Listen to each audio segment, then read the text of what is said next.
Shark Tank is a reality TV show made for entrepreneurs to come display their products so their business can take off. While people come on the show to become rich and the hosts are there to help, but they are also there to make their money too. Mark Cuban, one of the sharks, has been hustling ever since he was a kid and eventually became a self-made billionaire. There is no denying that he knows a good opportunity when he sees one. Over the years, Cuban has heard thousands of pitches on Shark Tank, and a great deal of investments he made on the show only made him richer. So in today's video, we'll be looking at some deals that made Mark Cuban filthy rich. I'm honored to get that offer from you, sir. No. I really am. You know what?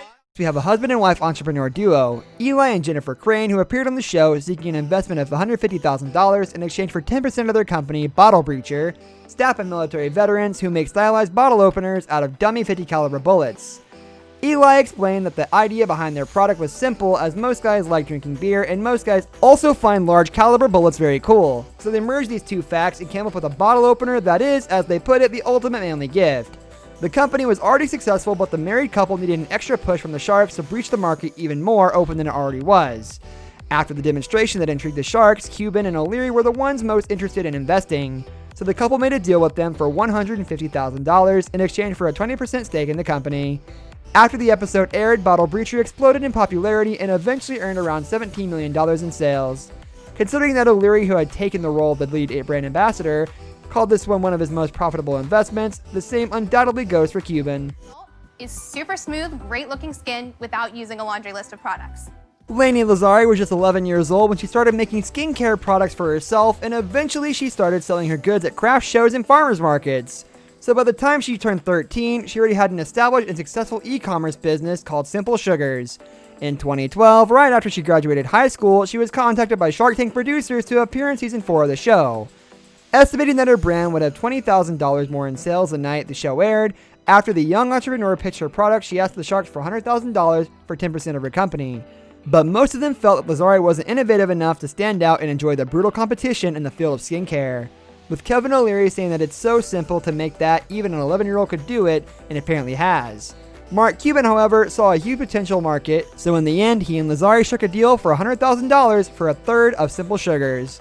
In only 24 hours after the episode aired, Lazari's sales jumped to $220,000 from $50,000, and she hit $1 million 6 weeks later. The numbers kept growing, and Simple Sugars eventually turned into a $30 million business, making this one of Cuban's best investments that surely filled his pockets and made him richer than he was before Lazari's appearance on the show. Sharks, we don't know how else to cut it to you. We're fed up with the food industry. So please, for the health and well-being of this country, join us in combating America's love affair with sugar. Now who's ready to mush it to the limit? Ashley Thompson and Catherine Thomas worked at the same finance firm and shared the love for food, but weren't happy with choices of healthy food, so they began exploring different options and ultimately ended up talking about oats. Soon enough, the two created their own brand of oatmeal named Mush, but it took them 2 years to refine the formula and come up with a perfectly healthy, all-natural, and 100% ready-to-eat oatmeal packs, as their overnight oats are never cooked but cold-soaked to perfection. On a mission to fight America's love affair with sugar, Thompson and Thomas appeared in Shark Tank seeking a $300,000 investment for 10% equity. The thing was, they only had $190,000 in sales over the course of 2 years, and guest shark Prunissa felt that the packaging needed to be made smaller to lower costs and bridge the stacking gap. On the other hand, Robert Herjavec loved their mission but went out because he hated how much money the food industry requires.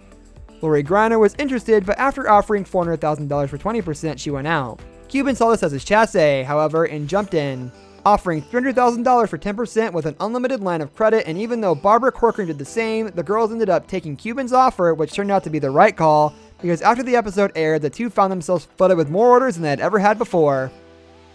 Justin Finchel, Brad Schultz, and Amy Stedman looked for an alternative to boxed beverages like wine and beer, as they never tasted very good. So they combined their knowledge of beverage industry and came up with the Beatbox Beverages, a portable party punch brand aimed at millennials.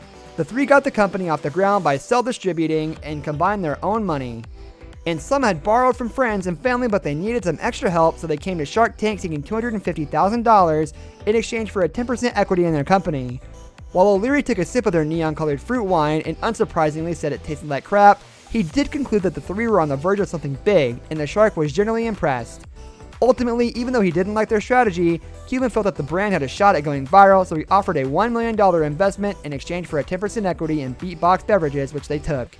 After securing the investment, the company has boomed in popularity. expanded distribution, and made the billionaire investor even richer.